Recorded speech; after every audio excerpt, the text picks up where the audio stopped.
Hey, good afternoon, everybody. Welcome to Entredot's Facebook Live broadcast, but we broadcast over more than Facebook. I'll tell you that in a minute. But look, I put an announcement out earlier this morning on what I'm trying to do here in this live broadcast. And again, because I've talked about this before a couple of months ago, again, this hybrid workplace phenomenon or initiative or happening as a result of COVID-19. The workplace is forever changed. And the reason I want to say this all again is that this has been a topic of conversation week after week after week in the work we do with pretty much small business owners and people who want to start a business, but some larger companies. But that's kind of where Entredot focuses. And we're discovering that, quite frankly, entrepreneurs are taking this too lightly. I hear comments that, well, we just figure it out. We'll tell people what we want them to do. Well, I'll tell you, that's not going to work because people have lives, and their lives are at stake with COVID-19. Many of them in many different ways. So, if you're an entrepreneur that thinks you're going to dictate how work is going to be done, you better think again. And there's a better way to go about this. That's what I want to share with you. I want to get this down to some basic principles for you and a way to go about it that generally will fit this process, in other words, will fit what it is you want to try to figure out. But you're not going to be in a good position if you try to dictate what hybrid means, because it really means whatever is necessary for it to mean for your employees and partners. We'll get into this. So look, I wanted to remind you that we're live, but we're live on 4 channels here.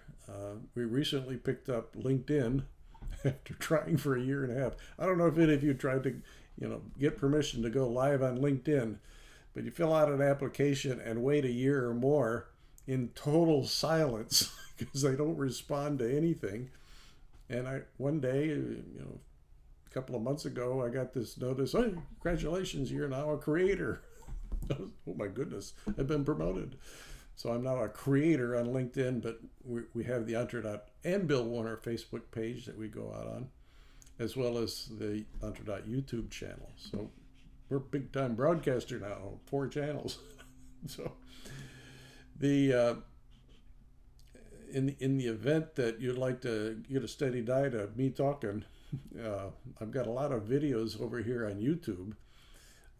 This broadcast is going to be one of many that is available, but we have about 8 to 10 playlists full of videos on how to start and operate a company.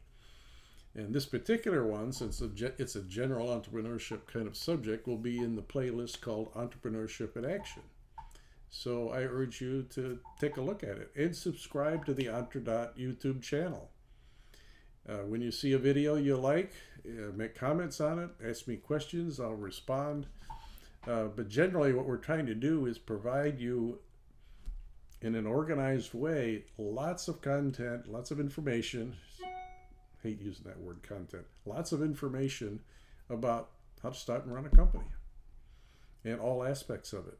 So enjoy our YouTube channel, please. So let's get into this subject of the hybrid workplace. So let's set the scene here first. I want to take this a little step at a time.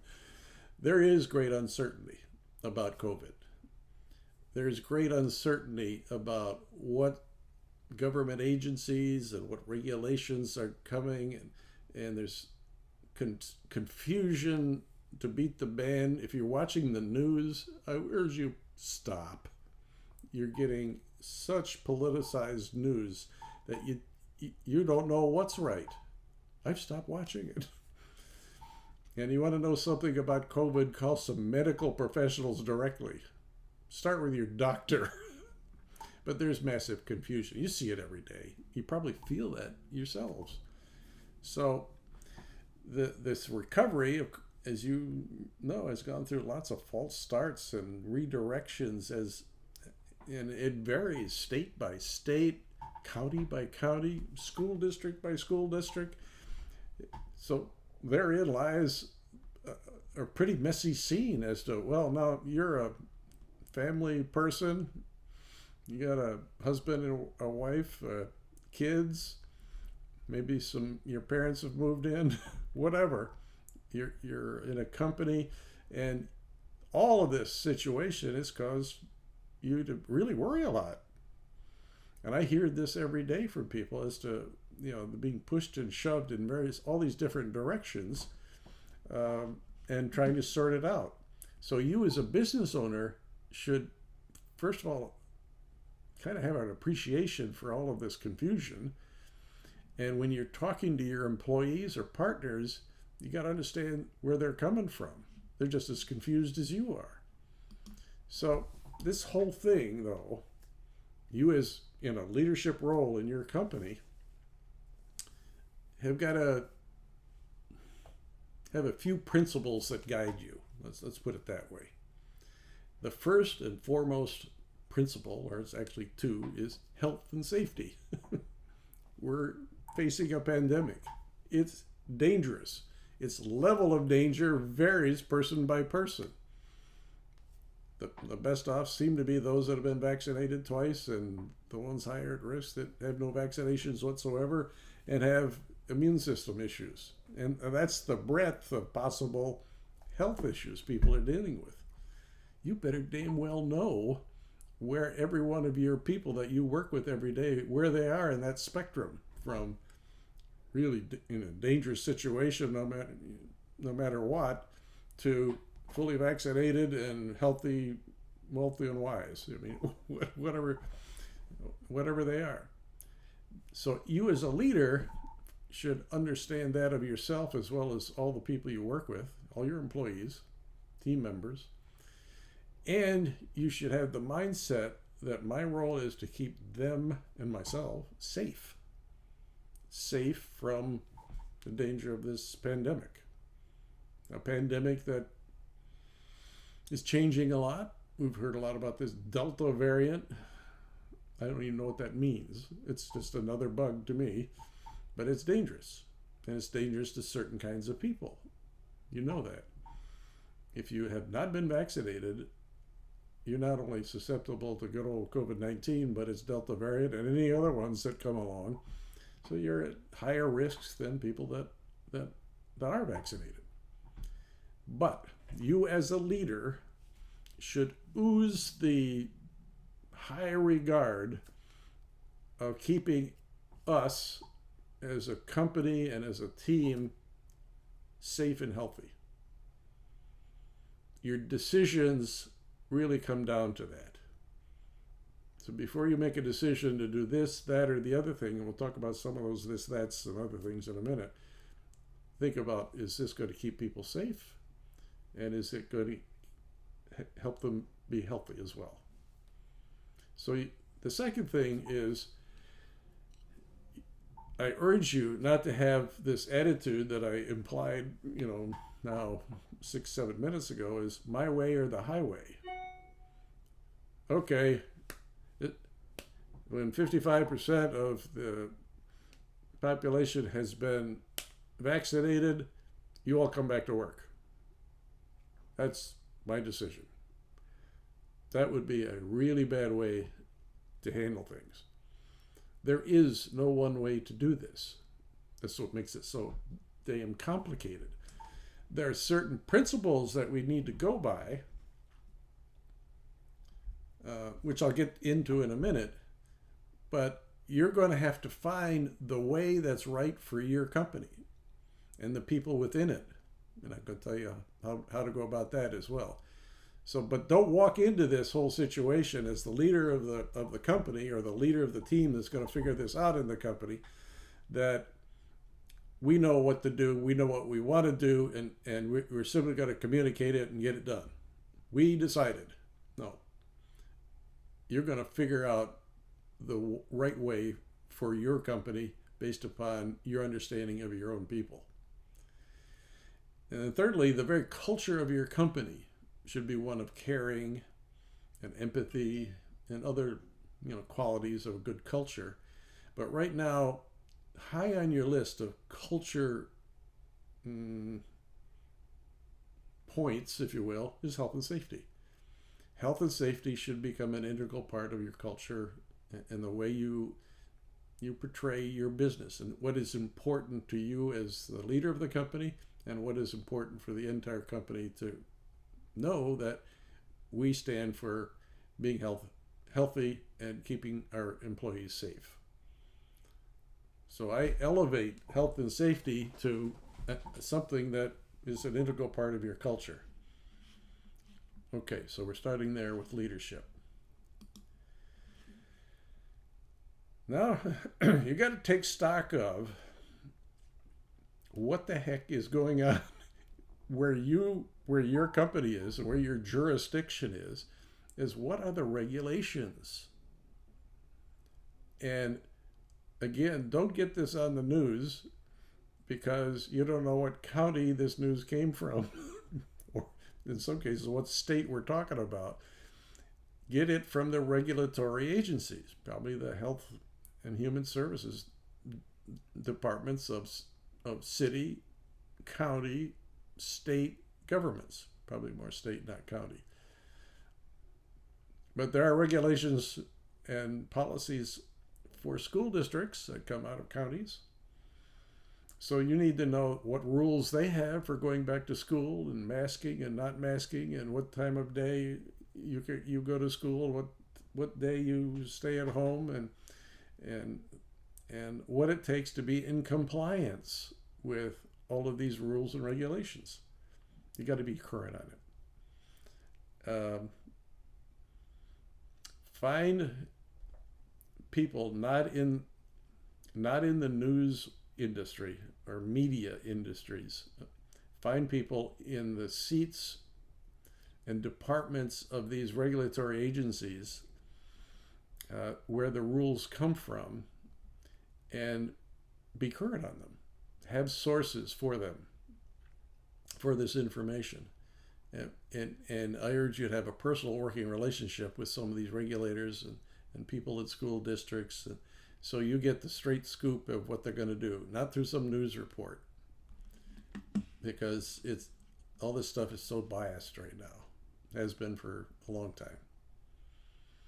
And this is too important to not hear it from the horse's mouth as to where these regulations and rules come from and what it takes to be in compliance. So that's my first urging to you. Okay, so you got all that background. It took me 13 minutes to get to that. Now we're going to do the serious work within your company to find out what your employees think. I've led up to this point in this broadcast, setting the scene and kind of the background information you're going to need to have meaningful discussions. I'm suggesting to you that you actually interview your employees, most of them. If you've got a lot of employees, you get a team of 3 or 4 or 5 executives to conduct employee interviews. Do it by department. Whatever you want to do, you need to know what the situation is for your employees. The situation with respect to any emerging health issues,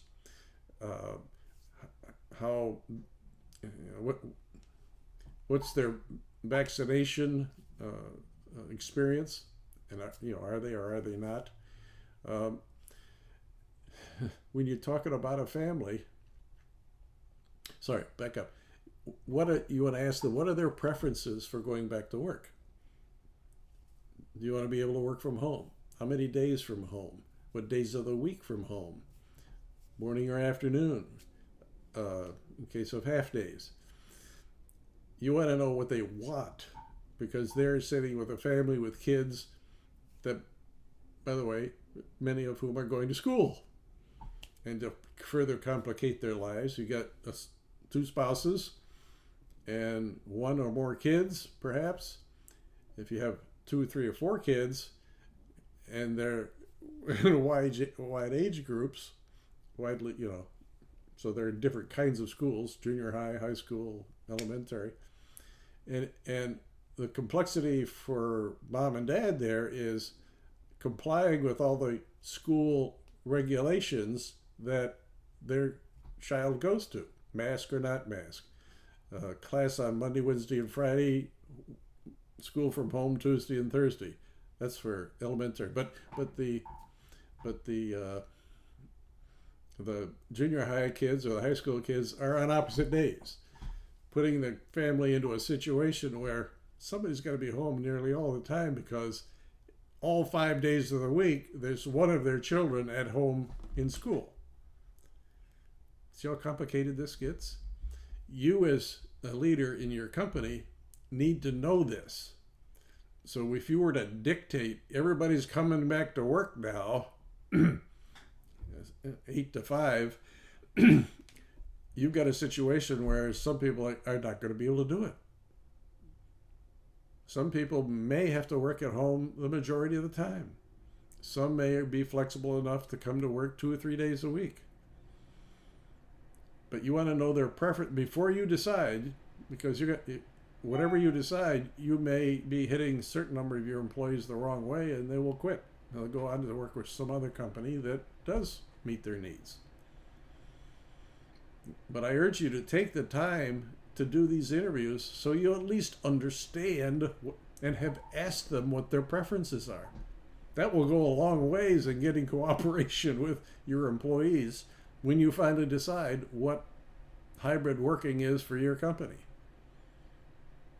Because you are now basing it on your knowledge of their needs. So, by the way, the same thing you do for your own customers, right? You figure out their needs and meet them. Well, in this case, your employees are the ones who have these needs and you want to understand them.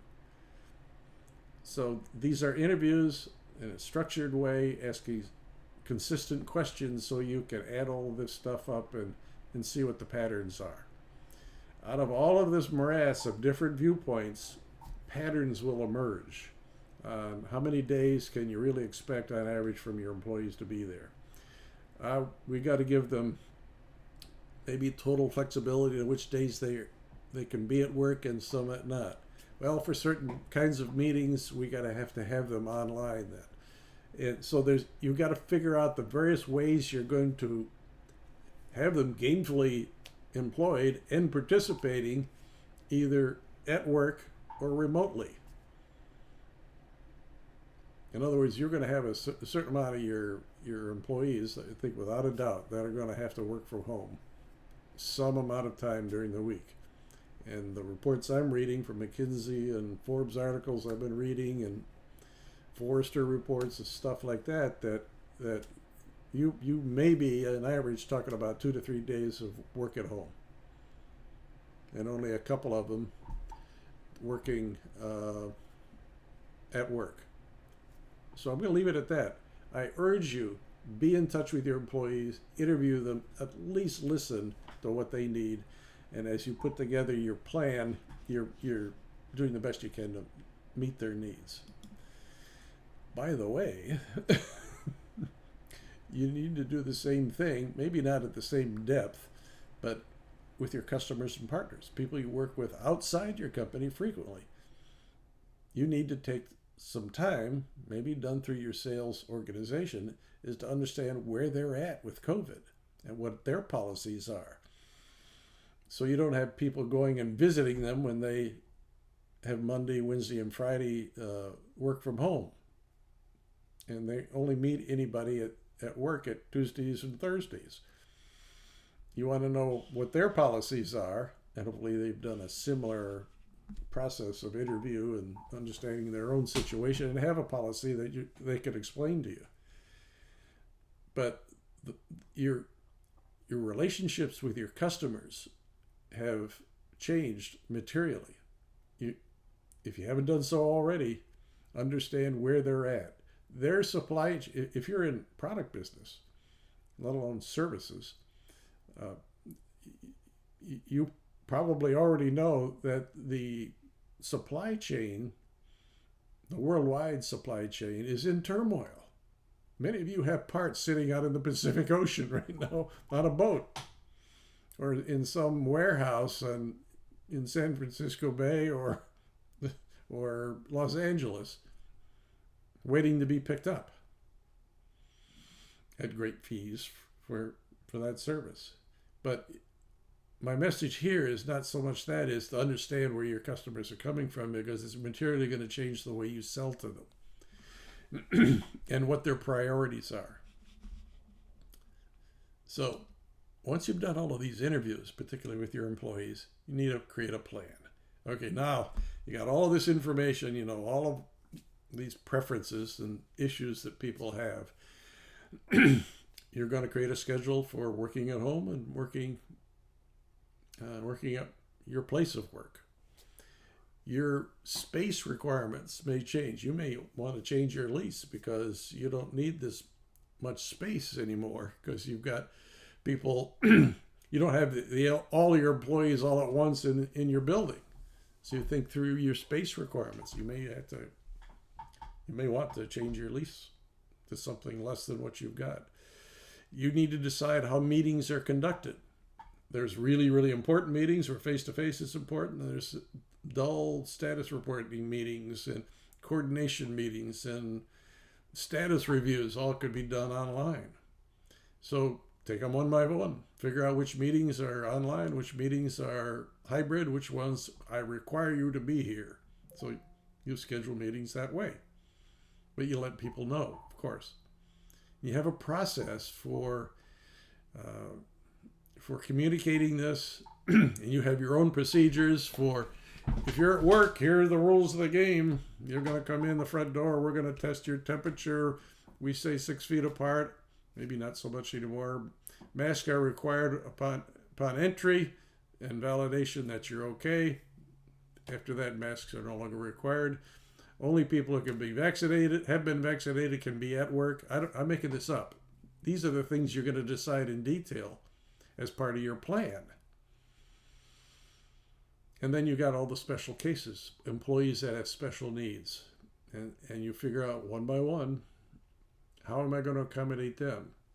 Maybe you can, maybe you can't. But you try to work it out. If you can't work it out, you part ways. And it's a shame, but that's the situation we're in. Create a plan for coming back to work. Create a plan for what hybrid workplace means for your company. And it's specific to the needs of your company. I can almost assure you, beyond a shadow of a doubt, if you do it in a way like this, you will be respected for listening and trying to accommodate and coming up with an answer that meets the needs predominantly of most of the employees of the company. You'll have some fallout, but you'll have a lot of keepers too. And you'll have a lot of respect because you tried to figure this out and make it work. So once you've got your team together and you've come up with a plan, the next thing you do is communicate it. You're going to be on the road communicating what's going on here. And when you do this, you're going to be upbeat, transparent, talk openly about how you figured all of this out. Thank people for their contribution to the ideas. Be straightforward and honest with them, and use that big word when you're listening. You're not only listening to their issues, but you're listening empathetically. You understand how they're feeling, why they're reacting the way they are. Put a big dose of it. Get yourself the third shot of empathy as the management team and the leadership of your company to listen empathetically.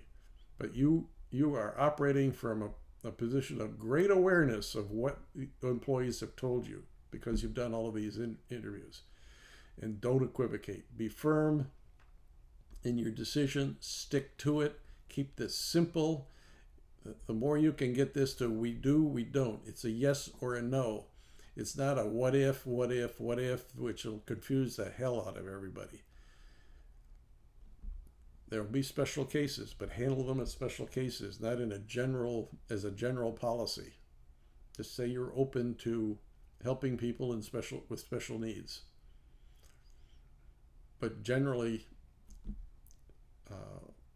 go on the road, if you will, department by department. I suggest you do this in small groups, and your whole executive team who has put this plan together proceeds to communicate what hybrid workplace means for your company, and answer their questions. And there'll be lots of them. So once communicated, that now you're executing this plan. You may want to put training programs in place for certain aspects of this, and you want to make sure that roles and responsibilities are clearly defined within your company, if they weren't already, that you have metrics that reflect how you're doing with respect to not only communicating but getting the results of, people who have gotten COVID. You want to understand, well, how did that happen? So have metrics and reporting that gets this in front of the management team. And as you go through all of this, you enforce the rules and regulations you've set up and that you've communicated to everybody. This is kind of take no prisoners. This is the way we're going to do it. And this is all about health and safety. There's not a big margin for error here. We need to be pretty precise about how we handle ourselves in this very dangerous situation we're in. So you monitor this. What I've read is some companies put a special team in place of a few, 3 or 4 or 5 of the leadership team that are the team that is driving this and monitoring, gathering feedback and how it's going. Have a process for, on a frequent basis, what do employees think? How is it going? You spend some time talking with people during the course of the day. If you hear an issue, you investigate it and do it quickly, particularly if it's a dangerous issue. And that you do have a process for when you come to work or when you don't. Are we adhering to this process? If we're not, why not? What do we need to change with respect to the process because something wasn't working? What was it? And then you put in place the actions necessary to stay on track. And you spend some time rewarding people for good work in executing this hybrid work situation. People that come up with good ideas, you thank them for it, acknowledge them. So this is good old basic blocking and tackling, solid management. But have a identified, named person in charge of this team, and the 3 or 4 members of the team that are the go-to people if you got questions about our hybrid workforce and the policies and procedures that we've put in place. That's it. It took me darn near half an hour to get this off my chest. But look, what it comes down to is leadership, and keeping people safe. But start with being current on what the rules are. Most importantly, what are the needs of your employees? Then establish a plan, communicate it, execute the plan, monitor the heck out of it, and be successful at it. With that, if you have any questions, I see one here, and the person's asking me, have you seen this work? And I said, the answer is yes, I have. I've had the pleasure of coaching a couple of teams and people that are trying to do this. It's a 15-person company, so the interview process was rather quick. But what they appreciated most was the being prepared to have these conversations and being open to listening.